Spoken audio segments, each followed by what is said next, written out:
Prečo sa o nadchádzajúcom zvýšení daní nehovorí viac?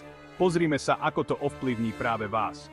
Vláda schválila zvýšenie DPH z 20 na 23%, ktoré vstúpi do platnosti od budúceho roka. Toto zvýšenie sa dotkne väčšiny tovarov a služieb, s výnimkou niektorých základných potravín, ktoré zostanú na 5% sadzbe. No to nie je všetko. Daň z príjmu právnických osôb pre firmy s príjmom nad 5 miliónov eur sa tiež zvýši o 1%. Vyššie dane budú platiť aj energetické spoločnosti, rafinérie a mobilní operátori. Okrem toho sa obmedzí zvýšenie platov lekárov na 3%. Rodičia s príjmom nad 280 eur zaznamenajú zníženie rodičovského príspevku. A nezabudnime na novú transakčnú daň pri bankových prevodoch, splácaní úverov a výberoch z bankomatov. Aj cena diaľničných známok sa zvýši zo 60 na 90 eur.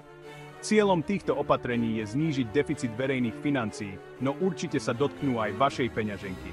Zostaňte informovaní a pripravení. Toto je krátky prehľad ekonomických zmien, ktoré nás čakajú.